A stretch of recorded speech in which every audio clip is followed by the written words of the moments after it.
वृंदावनस्य संयोगा उत्पन्नं तरणीनवा धन्यं वृंदावनं लेना भक्तिं नित्यत्र चा। धन्य है वृंदावन धाम जहाँ पर भक्ति सर्वत्र निवास करती है।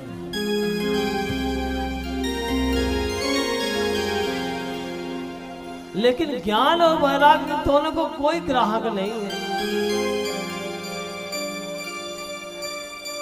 नारद जी ने जब भक्ति का वृत्तांत सुना ना, बोले इनके लिए मैं कोई न कोई उपाय कर सकता हूं, मैं इनके लिए कोई न कोई उपाय करता हूं। भक्ति ने कहा इसीलिए तो मैंने आपको रोका प्रभु जी, क्योंकि संत ही हमारा कल्याण कर सकता है।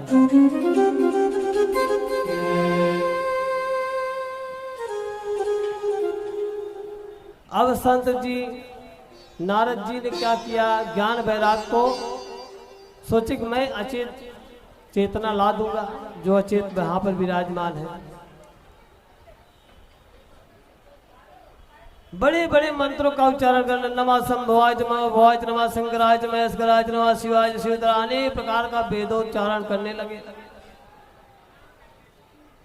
जब तक मंत्र चले तब तक ज्ञान वैराग थोड़ा हिले डुले, जैसे मंत्र बंद तैसे हो भी शांत। फिर दूसरा मंत्र पढ़े, फिर हिले डुले, फिर शांत हो जाए। जितना गीता वेद पुराण था सब सुना डाले, लेकिन ज्ञान वैराग्यों को कुछ असर हुआ नहीं।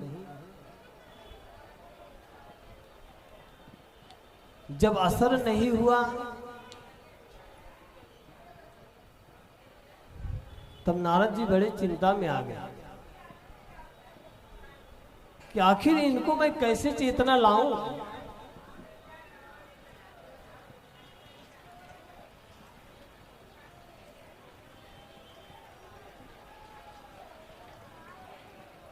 तब भक्ति ने कहा अरे राजा परीक्षित, इस पापी कलयुग को यहां रहने क्यों दिया?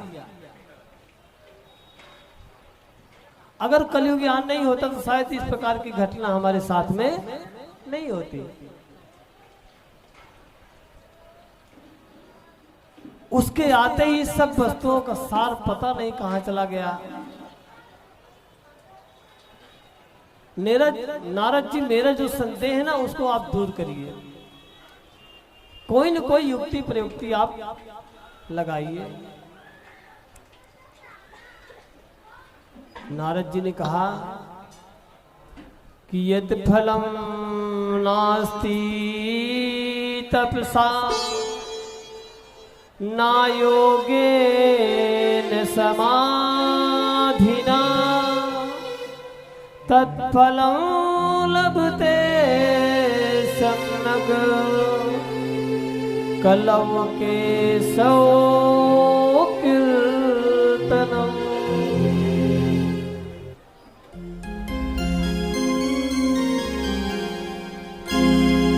जिस दिन भगवान की कृष्ण इस भूलोक से गए उसी दिन से यहाँ संपूर्ण साधनों में विघ्न डालने वाला कलयुग आ गया।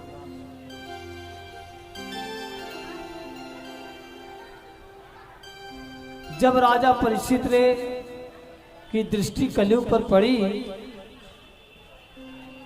तो कलयुग दीनहीन बन गया। जैसे दीनहीन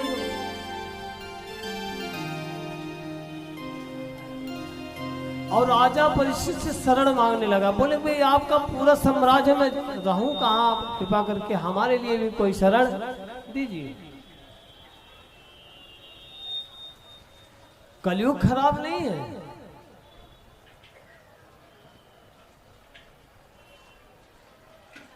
कितना भी खराब है कलयुग, लेकिन उसमें एक गुण बड़ा सुंदर है, जो फल तपस्या करने में नहीं प्राप्ति होती है जो समाधि लगाने में नहीं प्राप्त हो सकती है, कलयुग में वही फल अगर आपको चाहिए तो भगवान के कीर्तन में ही मिल जाता है। भगवान ने कहा मैंने आपके लिए 24 घंटे का समय दिया, आप हमारे लिए एक घड़ी आधी घड़ी। 24, एक घड़ी का मतलब होता है 24 मिनट। मैं आपको 24 घंटे दे रहा हूं तो कम से कम आप हमारे लिए 1 मिनट तो दे सकते हो। 24 मिनट मांग रहे हैं भगवान। अगर आपके पास 24 मिनट का समय नहीं है तो एक घड़ी आधी घड़ी, 24 का आधा 12 मिनट तो दे सकते हो। 12 मिनट का समय नहीं तो आधी में पुनियाद, इतना समय तो दे सकते हो। अगर इतना भी समय दे दोगे तो मैं आपका कल्याण कर दूंगा, क्योंकि गोस्वामी तुलसीदास जी ने कहा है कि कलयुग केवल हरि गुण गाहा, कलयुग केवल हरि गुण गाहा, कलयुग केवल हरि गुण गाहा, कलयुग केवल हरि गुण गाहा, कलयुग केवल हरि गुण गाहा, कलयुग केवल हरि गुण गाहा, कलयुग केवल हरि गुण गाहा, गावत नर पावई भव थाहा, गावत नर पावई भव थाहा, कलयुग जोगन जगन गाना, कलयुग रोगन जगन गाना, एक आधार राम लोन गाना, एक आधार राम लोन गाना।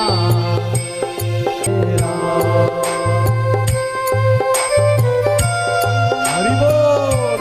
नारद जी ने भक्ति से इस प्रकार से कहा, कलयुग बड़ा सुंदर है, नाम मात्र भगवान का लाभ लेने से ही बहुत से बेड़ा पार हो जाता है।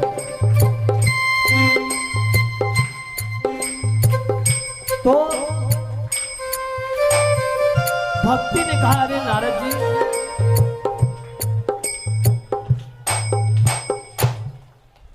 हे नारद जी, जब तक आपकी कृपा ना हमारे ऊपर हो तब तक मेरा उद्धार नहीं हो सकता है, क्योंकि आपकी जिसके ऊपर कृपा हुई ना उसका बेड़ा पार हो गया। कि जयति जगत माया अस्य काया धवस्ते, वचन रचन में कहूँ केवलम चाकलय्यम, ध्रुवपति यति बातो यदि ध्रुवातो कृपो हम, सकल कुशल पात्रम ब्रह्मपुत्रम नतास्मि। भक्ति ने कहा, नारद जी आप धन्य हैं, मेरा बहुत बड़ा सौभाग्य जो आपसे समागम हुआ, आपसे मेरा मिलन हुआ। संसार में साधुओं का दर्शन मात्र से ही लोगों का कल्याण हो जाता है। आप तो परम संत हैं, नारायण के परम भक्त हैं। आपने ध्रुव जैसे, प्रहलाद जैसे को तरन तारण कर दिया, तो हम तो छोटी सी चीज है, मात्र आपके सेवक बन करके हम आपसे उपदेश लेना चाहते हैं, ज्ञान लेना चाहते। कोई न कोई ऐसा युक्ति बताओ जिससे हमारा कल्याण हो जाए। वृथा खेदय से वाले अहो चित्ता तुरा कथो श्री कृष्ण चरणाम भोजा स्मरम दुख गम्यते। नारद जी ने कहा, अरे भक्ति,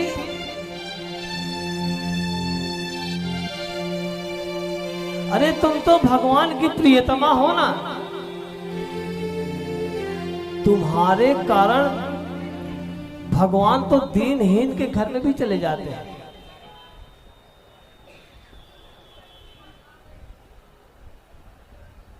भक्ति अगर हमारे अंदर में है, प्रेम है, भाव है ना, तो भगवान उस प्रेम के भाव, क्योंकि भगवान किसी के बस में नहीं, मात्र भक्तों के बस में है। भक्त जैसा चाहे उसी प्रकार से भगवान बोलता है। अगर आपके अंदर अगाध प्रेम हो तो निश्चित ही भगवान आपके घर में विराजमान होते हैं और आपके सारे गुण दोष को वही संभालते हैं। सेवरी का नाम सुना है? निखित जाति की थी, लेकिन उसी प्रेम के कारण भगवान ने जाकर के उसके जूठा बैर को खाया। ये भाव हमारे अंदर में जागृत होनी चाहिए। नारद जी ने कहा कि अरे भक्ति, आपके कहने से दीनहीन के घर में भगवान चले जाते हैं, चाहे वो कितना भी अत्याचारी हो। आपकी कृपा से भगवान की ऐसी कृपा हो जाती है तो उसका तरन तारण हो जाता है। अरे जो कन्हैया द्रौपदी कौरवों के बीच सभा में जब द्रौपदी की लाज साड़ी खींची जा रही थी ना, उस समय लाज बचाने वाला कोई था नहीं। उसके 5 पति थे, फिर भी कुछ कर नहीं सकते। वो कन्हैया दौड़ते दौड़ते जाकर के द्रौपदी की लाज बचा सकता है, तो तुम्हारे इस दुख को निवारण नहीं कर सकता है? निश्चित ही आपके दुख का निवारण करेगा। इसलिए तुम उन्हीं को बुलाओ, कन्हैया को याद करो, निश्चित ही आपका कल्याण भगवान करेंगे। क्यों? कहा गया है कि ब्रज के नंद लाला राधा जी के सांवरिया सब दुख दूर हुए, जो भी तेरा नाम लिया। उन्हीं भगवान को याद करो कि ब्रज के नंद लाला राधा जी के सांवरिया सब दुख दूर हुए, जो भी तेरा नाम लिया। उन्हीं केसों को याद करो, निश्चित ही आपका दुख दूर हो जाएगा। इसके बाद नारद जी ने गीता का मंत्र, वेद का, पुराण का मंत्र बोले, लेकिन उससे कुछ लाभ हुआ नहीं। तभी वहीं पर आकाशवाणी हुई कि सत्कर्म करो, सत्कर्म करो। अब नारद जी बड़े चक्कर पड़ गए कि मैं अभी तक क्या कर रहा था, सत्कर्म ही नहीं कर रहा था। बड़े बड़े वेदों का मंत्र पढ़ा, गीता पढ़ा, पुराण पढ़ा, ये सत्कर्म नहीं तो और क्या है? सत्कर्म कैसा होता है? अब नारद जी उसको खोजने के लिए चले, सत्कर्म किसे कहते हैं।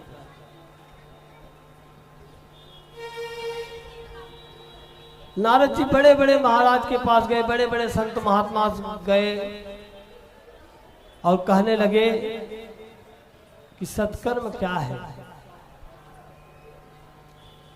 और जिधर जाएं सब देखे कि नारद जी आ रहे हैं प्रश्न लेकर के, सब अपना मुंह मोड़ लेते थे। बोले पता नहीं क्या ऐसा पूछ लेंगे जो हम नहीं बता पाए, तो ये तो बड़े बड़े माला कंठी पहन करके बैठे हुए हैं और अगर नहीं बता पाए तो हमारा तो बेइज्जती हो जाएगी। इसलिए अब अगर नारद जी बोले महात्मा जी आंख बंद कर ले, तो जो उनके चेला लोग बोलते पंडित जी तो समाधि में हैं, अभी साधना कर रहे हैं, बाद में आना, ऐसे करके मना कर देते थे। अब वो नारद जी इसी लगन में लग गए सत्कर्म किसे कहते हैं। ऐसे खोजते खोजते नारद जी बद्रिकाश्रम में पहुंचे जहां पर सनत कुमारों का मिलन हुआ। और उनसे जैसे सनत कुमारों ने देखा, सनत सनंदन सनत कुमार चारों भाई हमेशा 5 वर्ष के ही दिखाई पड़ते हैं। और सनत कुमारों ने देखा नारद जी इतने बेहबल है जैसे कोई इनका धन ही चुरा लिया हो। बोले नारद जी इतने आप बेहबल क्यों हो, ऐसा लग रहा है जैसे आपका कोई धन कोई चोर ने चुरा लिया है। अब नारद जी उन्हीं सनत कुमारों से कहा गया हो,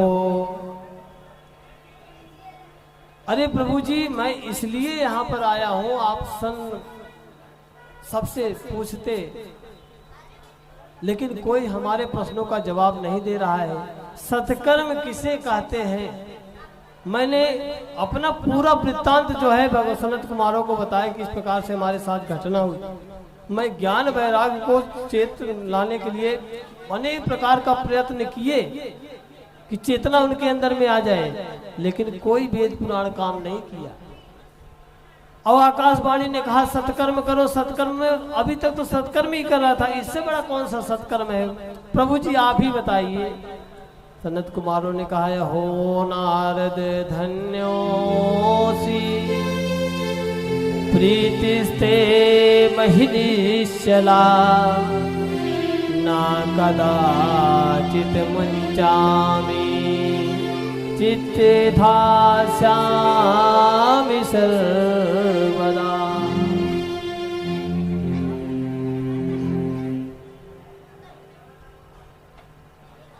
इस प्रकार से सनत कुमार ने कहा नारद जी आप तो बड़े धन्य हैं, जो भक्ति ने के प्रयत्न के लिए आप इतना सत्कर्म करने आए हैं। सनत कुमारों ने कहा नारद जी आप तो भक्तों की शिरोमणि हो, भगवान की भक्ति की स्थापना के लिए परम आवश्यक ये है कि भगवान की प्राप्ति कराने वाले, उनका उपदेश करने वाले प्रायः बड़े भाग्य से मिलते हैं। नारद जी सावधान होकर के सुनिए। सनत कुमारों ने कहा कि सत्कर्म किसे कहते हैं? जो हम सत्कर्म करते हैं ना, सनत कुमारों ने 5 प्रकार के सत्कर्म बताए। पहला द्रव्य यज्ञ, जो अच्छे अच्छे वस्त्रों से भगवान को सजाओ, खूब बढ़िया श्रृंगार करो, उसे द्रव्य यज्ञ कहते हैं।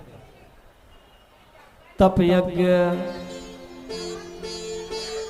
भगवान के नामों का जप करो, तप करो, समाधि मौन होकर के भगवान का ध्यान करो, उसे तप यज्ञ कहते हैं। योग यज्ञ, तप यज्ञ में हम भगवान की कहीं सब जगह जाकर के दर्शन करते हैं, बड़ी कठिन से कठिन जो है यात्रा को भगवान के दर्शन के लिए अपने परिश्रम करते हैं, तो उसे तप यज्ञ कहते हैं। योग यज्ञ में हम समाधि लगा लेते हैं, भगवान के मंत्रों का उच्चारण करते हैं, भगवान का ध्यान लगाते हैं, उसे योग यज्ञ कहते हैं। और उसके बाद स्वाध्याय यज्ञ, चौथा यज्ञ कौन सा है? स्वाध्याय यज्ञ, जो हम गीता पढ़ते हैं, वेद पुराण पढ़ते हैं, स्वाध्याय पठन करते हैं, रामायण पढ़ते हैं, भागवत पढ़ते हैं, ये हम स्वाध्याय करते हैं, ये भी एक प्रकार का यज्ञ है। 5वां भागवत ज्ञान यज्ञ।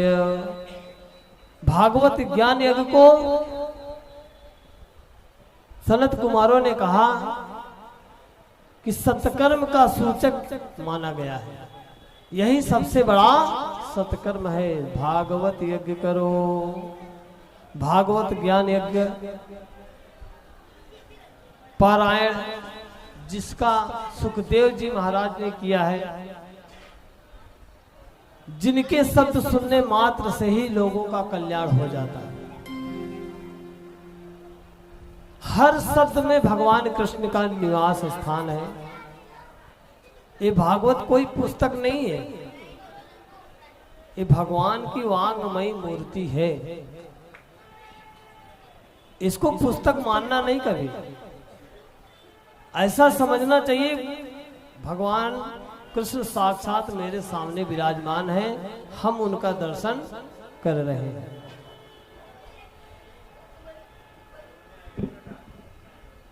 क्योंकि इनकी कथा सुनने में सारे दोष हमारे नष्ट हो जाते हैं।